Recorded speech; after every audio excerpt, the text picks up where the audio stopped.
함께 나눌 하나님의 말씀은 열왕기하 18장 1절부터 12절까지 말씀입니다. 열왕기하 18장 1절부터 12절 말씀 우리 함께 교독하고 12절 마지막 절은 함께 읽도록 하겠습니다. 이스라엘의 왕 엘라의 아들 호세아 제3년에 유다 왕 아하스의 아들 히스기야가 왕이 되니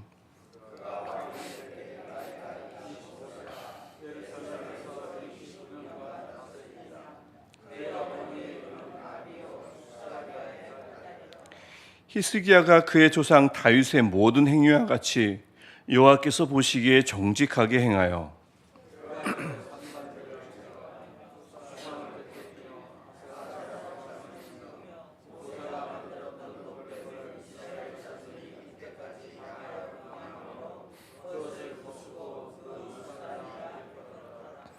히스기야가 이스라엘 하나님 여호와를 의지하였는데 그의 전후 유다 여러 왕 중에 그러한 자가 없었으니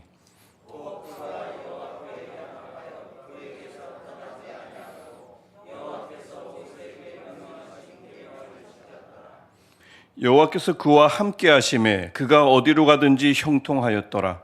저가 아수르 왕을 배반하고 섬기지 아니하였고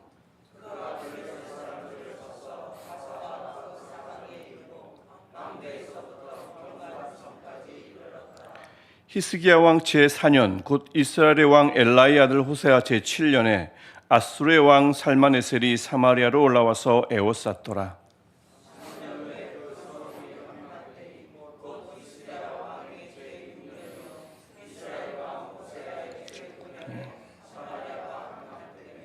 아수르 왕이 이스라엘을 사로잡아 아수르에 이르러 고산 강가에 있는 할라와 하볼과 메대 사람의 여러 성읍에 두었으니 그들이 하나님 여호와의 말씀을 듣지 아니하고 그의 언약과 여호와의 종 모세가 명령한 모든 것을 따르지 아니하였음이라. 아멘. 오늘 8월 첫날 새벽입니다. 7월 한 달 우리와 동행하신 하나님이 계시고요. 또 8월 한 달 우리의 삶과 동행하실 하나님이 여전히 우리와 함께 하십니다.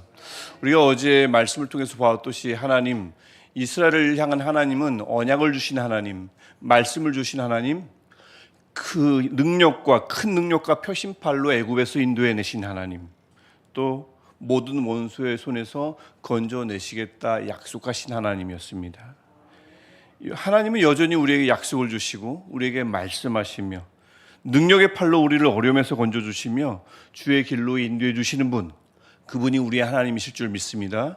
8월 한 달 이 하나님을 충분히 누리며 경험하는 하나님과 이 하나님과 동행하는 저와 여러분 되시기를 축복합니다.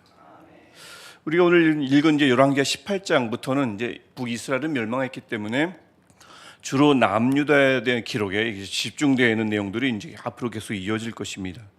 오늘은 특히 그 유명한 히스기야에 관련된 말씀이 이제 시작되는 장이기도 합니다. 우리가 읽으면서 봤지만 드디어 해낼 걸 해냈구나라는 이 오랜 기간 우리가 열왕기의 상하를 보았으니까 그것을 보지 않았습니까? 아, 드디어 다윗의 길을 따랐구나. 그 고질적인 산당 문제, 그것이 해결되는 게 맞구나, 해결될 수 있구나라는 것을 우리가 이 본문을 보았습니다. 히스기야가 누구의 아들이라고 1절에서 얘기하죠? 아하스의 아들입니다. 아하스. 그렇다면 그의 성장 환경이 어땠는지 가늠이 되지요. 아하스 기억나십니까? 최악의 왕이었습니다. 다윗과 같지 않았고요, 정직히 행하지 않았고요. 우리 열왕기하 16장에 나왔던 얘기죠. 하필이면 또 북이스라엘의 여러 왕을 따랐던 왕입니다. 아들을 불 가운데로 지나가게 했어요. 인신제사 드렸습니다. 말도 안 되는 얘기를 했고 행동을 했고요. 산당만 남겼습니까? 작은 산 푸른 나무 아래에서 닥치는 대로 예배했습니다.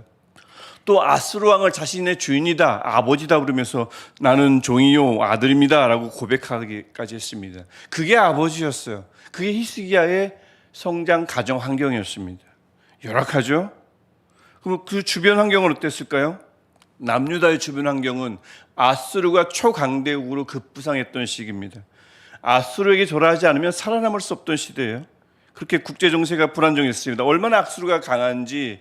그래서 북이스라엘이 그 아수르에 의해서 멸망당했지 않습니까? 우리가 어제 월요일부터 수요일까지 열왕기하 17장을 통해서 우리가 보았습니다. 하나님의 나라였는데, 하나님이 세운 나라였는데, 인정한 나라였는데 이방인의 손에 그냥 넘어갔습니다.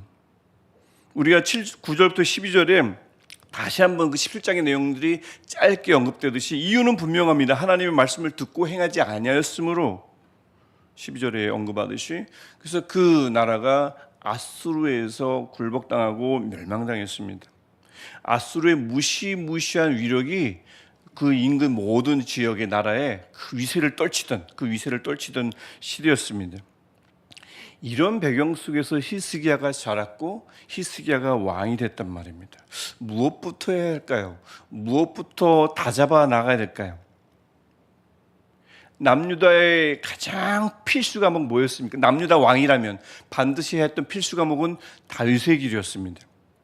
그것부터 했습니다. 즉 히스기야는 기초부터 아주 기본적인 그 필수 과정부터 탄탄히 다졌습니다. 3절을 보니까 다윗의 모든 행위와 같이 여호와께서 보시기에 정직하게 행하며, 이 유다 왕들, 남유다 왕들은 반드시 했던 필수 과목이었죠.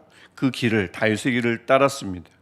그렇다면 아까 제가 서두에도 말씀드렸지만 그 고질적인 산당 문제는요, 산당 문제를 해결했어요. 4절을 보니까 산당만 제거했습니까? 여러 신상들을 부셨어요. 우상들을 부셨습니다. 그 어려운 거를 그 선왕들은 하나도 해내지 못했던 것들을 히스기야가 해냈습니다.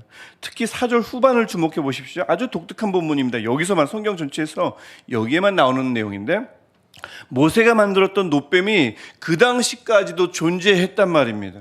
그래서 사람들이 그들 놋뱀을 분양했어요. 섬겼어요.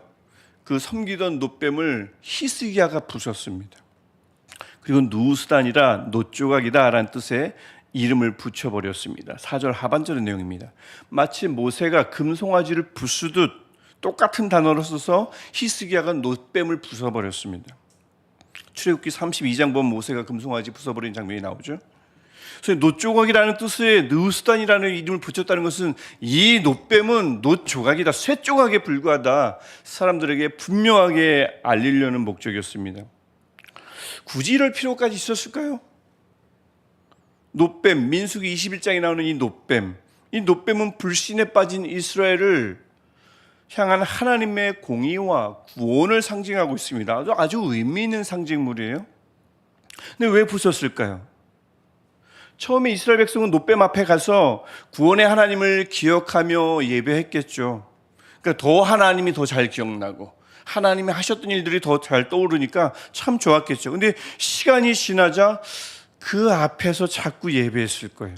그래야 뭔가 통하는 것 같고 예배가 드려진 것 같고. 근데 시간이 더 지나니까 아예 급기야는 놋뱀을 향하여 분향하기 이르렀습니다. 놋뱀을 섬겼습니다. 마치 놋뱀을 성스러운 물건인 양 떠받들었다는 말입니다. 그렇다면 그 당시에 오리지널 놋뱀, 모세가 만들었던 놋뱀만 있었을까요? 그럴 리가 없습니다. 사람들이 크고 작은 놋뱀을 얼마나 많이 만들어냈겠어요. 만들어가지고 어디다 놨을까요? 집에다, 여기다, 여기저기 다 장식해 놨겠죠. 이런 이 집 저 집에다 막 모시고 살았을 겁니다. 놋뱀이 상징하는 하나님을 섬겨야 했는데 시간이 지나니까 이 상징물 자체를 애착하고 떠받들고 섬겼다는 얘기입니다. 저는 가만히 이 본문을 보면서 이것은 우리 요즘 현대에 이 놋뱀에 해당되는 것은 무엇일까 생각해 봤습니다. 여기에 가장 흡사한 것이 있다면 십자가입니다. 지성소에 들어가는 언약궤입니다. 금초대입니다. 놋뱀처럼 십자가 역시 죄인을 하나님이 구원하신 그 하나님의 구원을 상징합니다. 십자가는 그런 상징물입니다. 언약궤 금초대는 하나님의 거룩한 임재를 떠올리게 하는 상징물입니다. 어떤 것이든 상징물로만 다루면 전혀 문제 없죠. 하지만 그것 자체가 무슨 성스러운 물건인 양 그 앞에서만 예배드리고 급기야는 그것을 떠받들고 섬기듯 하면 그거는 큰 문제입니다. 그래서 꼭 그런 물건들 앞에서 좋아해야만 하나님의 임재 구원이 느껴진다 고집하고, 급기야는 그 조각 자체가 사람이나 장소에 가득한 악한 기운을 몰아낸다 생각하고, 목에 걸면 내 생명을 보호한다, 이런 주술적인 생각을 한다면, 무속신앙적인 생각을 한다면 산당적인 생각을 한다면 그 상징물은 어디에 걸려있든 여호와만 경외, 이것을 방해하는 나무 조각으로 여겨야 합니다. 쇠 조각으로 여겨야 합니다. 아무리 금초대라도 상관없어요. 쇠 조각입니다. 더 심해지기 전에, 분양하기 전에 과감하게 히스기야처럼 그 상징물들은 과감하게 없애야 합니다. 부셔야 합니다. 이것도 마찬가지입니다. 사실은 이것을 통해서 예수 그리스도의 십자가 죽음을 떠올려야지, 마치 이것이 거룩한 물건인 양 이 앞에 있어 이것을 붙잡아야, 얘를 붙잡아야 뭔가 하나님이 내게 임재하는 양, 금초대 앞에 서야만 하나님이 내 앞에 서는 양, 이렇게 착각한다면 그것은 나무 조각, 그것은 쇠 조각, 똑같은 것입니다. 근데 이게 어려워요. 그러니까 그 많은 왕들이 그것을 못 부셨던 거예요. 너무나 많은 사람들이 이미 추종하고 있거든요. 좋은 경험이 있거든요. 신앙적 경험이에요. 있습니다. 너무나 많은 사람들이 관여되어 있단 말입니다. 그러니까 유다 왕들이 산당도, 노뱀은 거들떠보지도 못했을 거예요. 이걸 어떻게 없애겠어요? 산당도 못 없애는데, 산당도 노뱀도 철폐하지 못했던 겁니다. 그 많은 사람들의 눈치를 봐야 했거든요. 산당, 노뱀 없앴다가는 엄청난 불만과 비난과 저항을 면치 못했을 겁니다. 그런데 히스기야가 그걸 밀어붙였어요. 어떻게 그 어려운 일을 해냈을까요? 오늘 우리가 읽은 본문은 5, 6절밖에 없다고 이야기합니다. 5절, 히스기야가 이스라엘 하나님 여호와를 의지하였는데 그 의지의 그 순도가 전무후무할 정도로 순전한 의지였습니다. 이것이 5절입니다. 또 6절, 여호와께 연합하여 하나님을 떠나지 않았고 모세 계명을 지켰다고 말씀합니다. 하나님과 연합이 아닙니다. 하나님과 연합은 다른 거예요. 상호적인 것입니다. 하나님께 연합은 그 사람의 일방적인 노력을 말합니다. 히스기야의 온갖 노력을 말하는 것입니다. 하나님께만 직역을 하면 하나님께만 찰싹 붙어 있었답니다. 힘써 붙어 있었다는 뜻입니다. 그리고 그분의 말씀을 철저히 지켰다는 얘기입니다. 결국 우리가 어제 보았던 북이스라엘 향한 하나님이 원하셨던 한 가지, 하나로 압축했더니 뭐였습니까? 여호와만 경외하는 거였습니다. 여호와만 의지하는 거였어요. 그것을 히스기야가 해냈다는 것입니다. 여호와만 의지하고 섬겼기에, 그래서 다른 섬김 대상은 두고 볼 수가 없던 겁니다. 산당 안 돼요, 우상 안 돼요, 노뱀 안 됩니다. 그래서 담대히 부술 수 있었던 겁니다.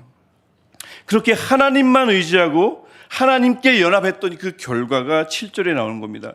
여호와께서 동행하셨다. 뭐뭇 했더니 이러한 결과가 나왔다. 이것을 우리 신학적으로 신명기적인 사관이다, 신명기적인 신학이다라고 얘기합니다. 신명기는 지키라, 내가 이룰 것이다. 이게 이제 기본적인 핵심이거든요.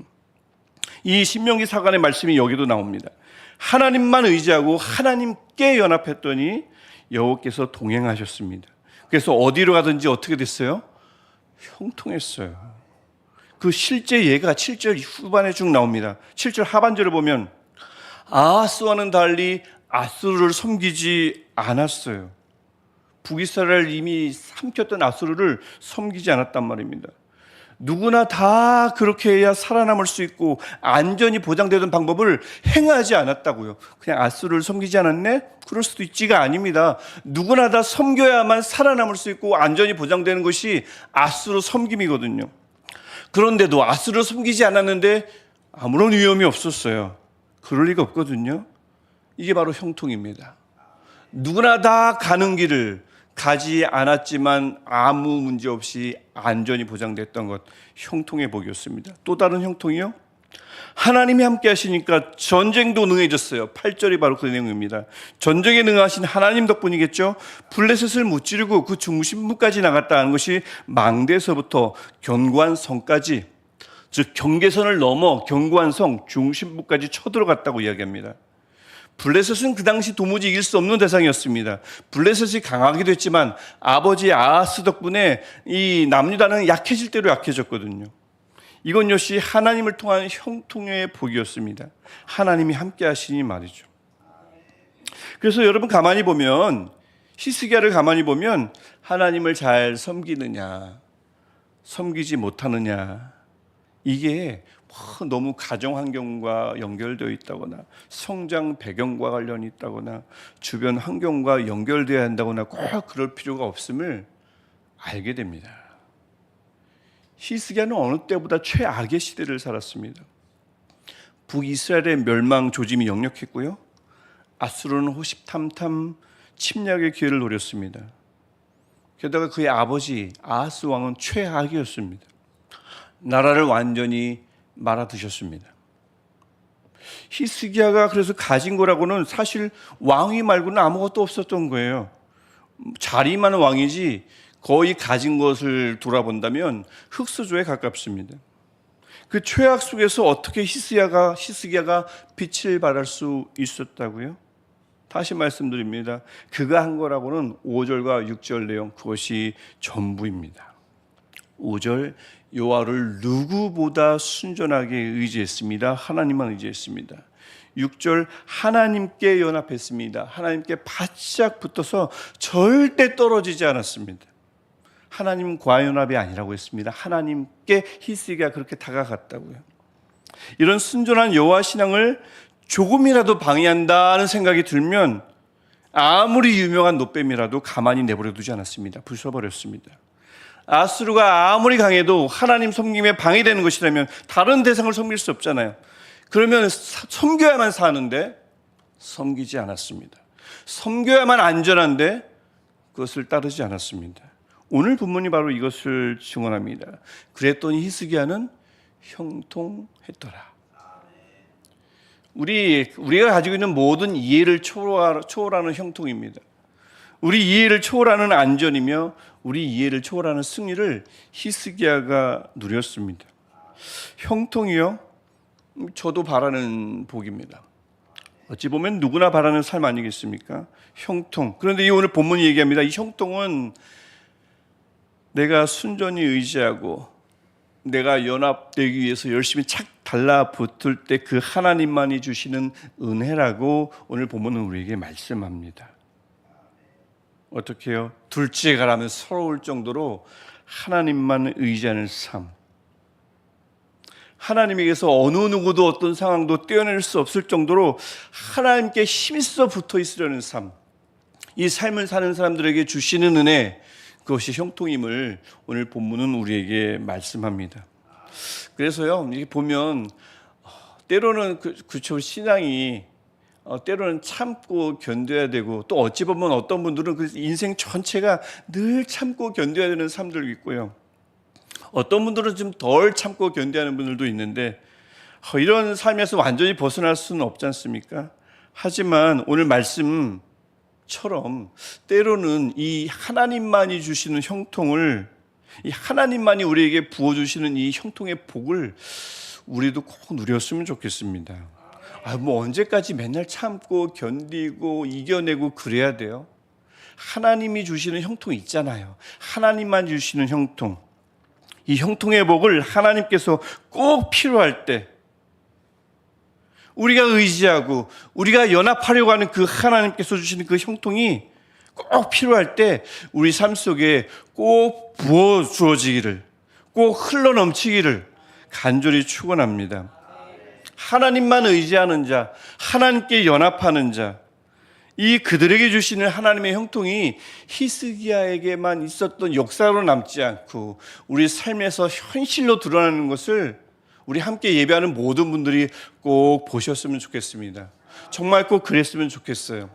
여러 가지 어려움으로부터, 도무지 이걸 하지 않으면 빠져나올 수 없을 것만 같은 어려움으로부터 하나님만 의지했더니 다른 것 아니라 하나님만 의지했더니 거기서 건져냄을 받고요. 도무지 내가 이룰 수 없는 승리를 하나님만 의지했더니, 하나님께 연합했더니 그 승리를 일구어내는 복이 저와 여러분 모두에게 있기를 다시 한번 주님의 이름으로 축복합니다. 기도하겠습니다. 하나님, 우리의 마음도 날마다 일구어 주셔서 하나님만 의지하는 것이 점점 쉬워지게 하시고, 하나님, 우리의 마음을 날마다 일구어 주셔서 하나님께 연합하려는 힘이 붙이지 않도록 날마다 새 힘을 허락하여 주시옵소서.